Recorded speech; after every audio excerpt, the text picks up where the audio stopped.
அன்னைக்கு college drop பண்ணிட்டு அவன் கனவுக்காக லாஸ் ஏஞ்சல்ஸ் கிளம்பி போன அந்த பையன் தான் இன்னைக்கு 2 தடவை ஆஸ்கார் வின்னிங் ஆக்டரா மாறி இருக்கான். 1966 ஒக்லஹோமா சிட்டில ட்ரக் கம்பெனி வச்சிருக்க வில்லியமுக்கும் ஸ்கூல்ல கவுன்சிலரா வேலை பார்க்குற ஜேனுக்கும் ஒரு பையன் பிறக்கிறான். அந்த பையன் வளர வளர பயங்கர ஆக்டிவா வளர்றான். எல்லா ஸ்போர்ட்ஸ்லயும் பார்ட்டிசிபேட் பண்ணி எல்லாத்துலயும் ஜெயிச்சுட்டு வரான்.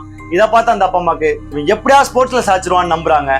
ஆனா அந்த நம்பிக்கைக்கு மாறா அவன் பிலிம் இண்டஸ்ட்ரி மேல ஆசைப்படுறான். அந்த கனவுக்காக இன்னும் 2 வாரத்துல டிகிரியை முடிக்க போற காலேஜ் டாப் பண்ணிட்டு லாஸ் ஏஞ்சல்ஸ் கிளம்பி போறான். கையில வெறும் $325 வச்சுக்கிட்டு அங்க ரோட ஆக்டிங் கிளாஸ் தேடி அலைகிறான். இவனோட ஆர்வத்தை பார்த்த கோச் ராய் லண்டன் நானே ஒன்னு கோச் பண்றேன்னு இறங்கி வராரு. 1987 இருந்து 1990 வரை பயங்கரமா கஷ்டப்படுறான். ஆனா கோச்சிங்க்கு ஃபீஸ் கட்டணும்னு சொல்லிட்டு கிடைக்கிற எல்லா வேலையும் செய்ய ஆரம்பிக்கிறான். அவன் எந்த அளவு கஷ்டப்பட்டானா வெயில்ல ஒரு கோழி பொம்மை ட்ரெஸ்ஸை போட்டுட்டு ஒரு கம்பெனிக்கு மார்க்கெட்டிங் பண்ணி தான் அவனோட ஃபீஸையே கட்டினான். கஷ்டப்பட்டதுக்கு பலனா தெல்மா லூயிஸ்ன்ற படத்துல ஒரு சின்ன ரோலுக்கு இவனை கேஷ் பண்றாங்க.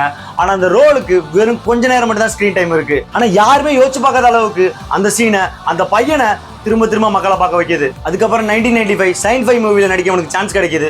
அந்த படம் ஆஸ்கார் நாமினிலையும் செலக்ட் ஆகுது. டேவிட் ஃபின்ச்சர் கூட சேர்ந்து ஒரு படம் பண்றான்.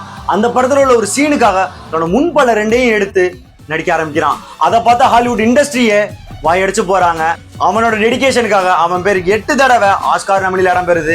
அதுல 2 தடவை ஆஸ்கார் வின்னராக மாறின அந்த பையன் தான்